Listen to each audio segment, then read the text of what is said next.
Welcome everybody to an all-new season of F2 Prognostication hosted by me, Robbie Russell. That's right, fantasy football lovers, the 2013 season is finally upon us. As most of you have probably not drafted yet, there are others who have already completed their drafts. But regardless of the situation you're in, I'm going to cover a few sleepers at all of the positions besides kicker that you can steal in your drafts or that may be available in the free agent wire if you've already drafted. Starting with the quarterbacks, just a quick note here, I believe it's Drew Brees that is the highest scoring quarterback of the year, just barely beating out Aaron Rodgers. When you talk about steals, you can draft them anywhere between rounds 8 to maybe 14, 15, and even 16. And a few quarterbacks to keep your eye on. One, Andrew Luck. They signed Ahmad Bradshaw, and they gave him Darius Hayward-Bay. 2 new weapons, along with the same offense that he had last year, minus Donnie Avery. But as I mentioned, he's got T.Y. Hilton, Darius Hayward-Bay. He put up top 10 numbers last year. No reason he can't do it again. Matt Ryan. The Falcons went out and got Matt Ryan, a great receiving back in Steven Jackson. Again, got the same weapons as last year. He could easily put up top 5 numbers. Andy Dalton. Andy Dalton's another one. He's got one of the best receivers in the game, A.J. Green. They drafted him a great receiving running back in Giovanni Bernard, who caught 82 passes at North Carolina. I'll cover more on Bernard in a little bit. Alex Smith. Now, Alex Smith has moved from the 49ers to the Chiefs. He's got a new head coach in Andy Reid, and we know Andy Reid knows what he's doing with quarterbacks, as he had great success with Donovan McNabb. Alex Smith has Dwayne Bowe to throw to. He's got Jamal Charles. They went out and drafted Travis Kelce, a great tight end, along with Tony Milwaukee coming back from injury. They signed Donnie Avery from the Colts to be the number 2 wide receiver, hopefully. And they got Anthony Vazzano from the Miami Dolphins. Alex Smith has the pieces around him, could put up top 10 numbers. The last quarterback is Russell Wilson. Now, Russell may get off to a little bit of a slow start, but don't worry if you drafted him. He will come around. He's just got to get his main wide receiver back, I believe, and that's Percy Harvin. Percy may be his favorite target when he comes back from his hip injury. I think it's around week 7 or 8. Maybe they're thinking that he's going to come back. So just try and ride Russell Wilson out until Percy's back. On to the running backs. I believe it's Jamal Charles that is your highest scoring running back on the year. As I do cover in all my videos, it's always a PPR format, point per reception. So whenever I'm talking about a bust, sleeper, or any other advice, I'm going off point per reception, unless if I say otherwise. So when I say Jamal Charles is going to be the top running back, I mean in PPR leagues. As I mentioned, Andy Reid is the coach there. Andy Reid loved Shady McCoy out of the backfield in Philadelphia. Just dumped off to him and let McCoy handle the rest. Jamal Charles, great receiving back. Charles has already said he loves the new offense that Reid has brought into Kansas City. I believe it's Charles that takes advantage of these receptions, turns them into great points. Speaking of receptions, I don't think I'm higher on any other guy than Reggie Bush. Reggie Bush has gone as early as the second round that I've been seeing in drafts or have been hearing in drafts, as low as the 6th round. I would definitely gamble with a second round pick on Reggie Bush as maybe your first running back. or even your second running back. When the Lions signed Reggie Bush, about a week or two later, head coach Jim Schwartz came out and said that his goal for Reggie is 80 catches on the year. 80. 80. That's already 80 points right there. Not even including touchdowns, rushing yards, receiving yards, anything. Just 80 points off receptions. That's absurd. If he reaches that or even excels it, Reggie Bush will easily be a top 5 running back. Stephen Ridley. Ridley's in a tricky situation. Bill Belichick loves to throw in a different back to change the pace. He loves Shane Vereen, and as you remember last year, he used Vereen and Woodhead. They still have Brandon Bolden there, still have Vereen, but I believe it's Ridley that really gets the goal line carries, the red zone carries, and could produce nicely. Le'Veon Bell. Le'Veon Bell's a tricky guy. He just re-aggravated a knee injury today, if I remember correctly. Bell is in a sticky situation too. Think back to last year when Pittsburgh, with the rotating carousel they had in running backs. Dwyer goes in, does good a game. He's a hot pickup if he hadn't been picked up already and put in starting lineups. Hot pickup. Fumbles. Mike Tomlin, get him out of there. Put in Isaac Redmond. Redmond does good. Oh, everybody's scrambling to pick him up. What happens in a few games? He fumbles. Pulls him out of there.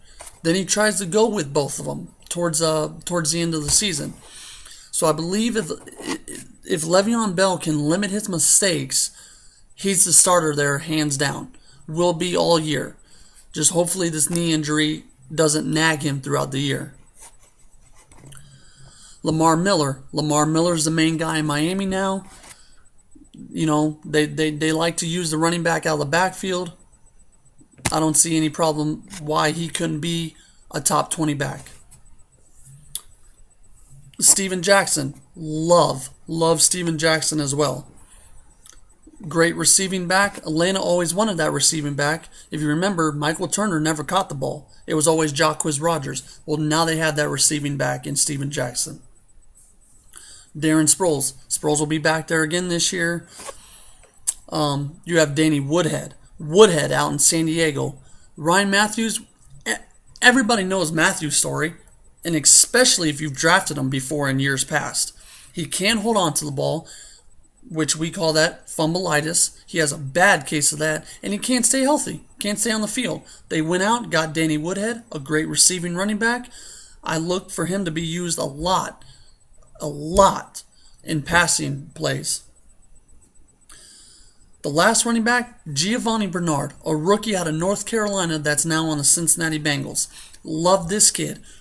A few of the coaches already praised him and said they plan on using him as a receiver out of the backfield and a receiver in the slot. This is a guy that caught 82 passes at North Carolina in 2 seasons. Pretty darn good. Look for him to be a top 20, maybe even higher back, but watch out for Ben Jarvis Green Ellis. On to wide receivers.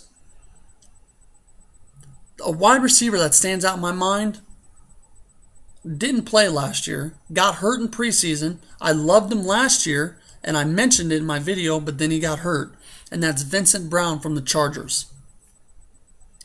Vincent Brown has great chemistry with quarterback Phillip Rivers. They've lost Denario Alexander for the year. They had that chemistry from the end of 2012 from the beginning of 2012 through that preseason. Phillip Rivers praised the kid, was throwing to him, and I believe it was week 3, he broke his ankle of the preseason. Gone for the year. He's back this year. He's healthy. They need a wide receiver. Malcolm Floyd is dealing with a knee injury. Vincent Brown's the guy. DeAndre Hopkins. Love this kid out of Clemson. Already caught a touchdown pass last week in week 1 of preseason. The coaches are praising him as well. He's got Andre Johnson lining up across from him that could easily steal the coverage and leave DeAndre one-on-one. Antonio Brown, he's the main guy in Pittsburgh now. Look for him to use his speed, get downfield.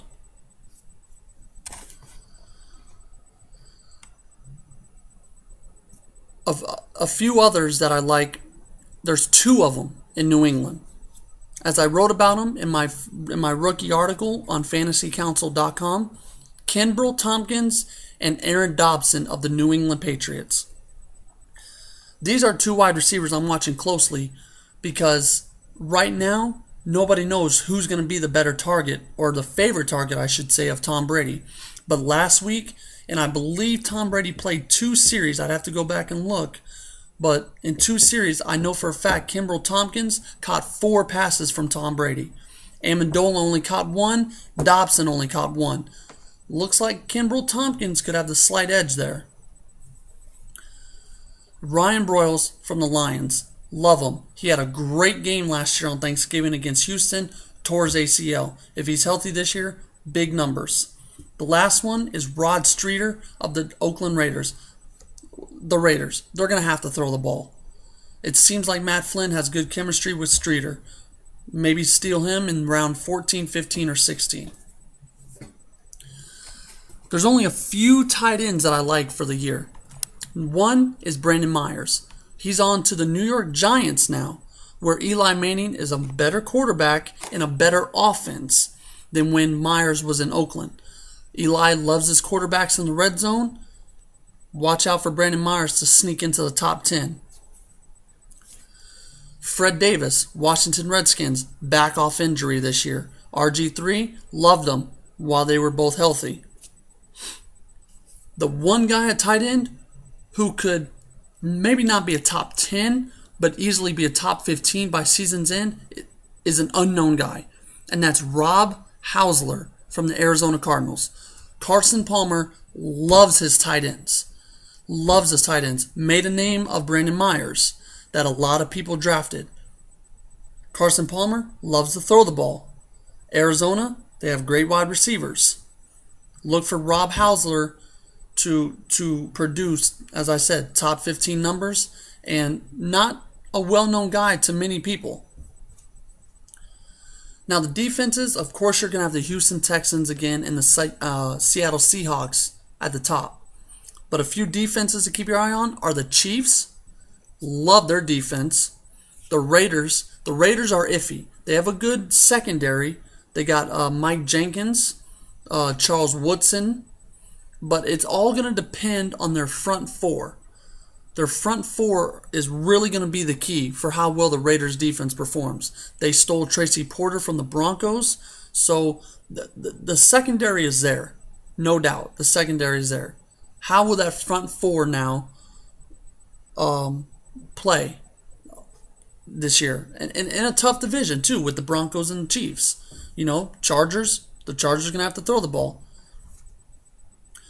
Arizona Cardinals, tough division when talking about defenses with the 49ers and the Seahawks, who will be up there again. The Cardinals have some great pieces on defense. Can they put it all together? Can Carson Palmer put up the numbers on the offensive side of the ball to help the defense a little bit? And of course, you have the Patriots. Belichick just keeps building that defense. Not a great offensive division.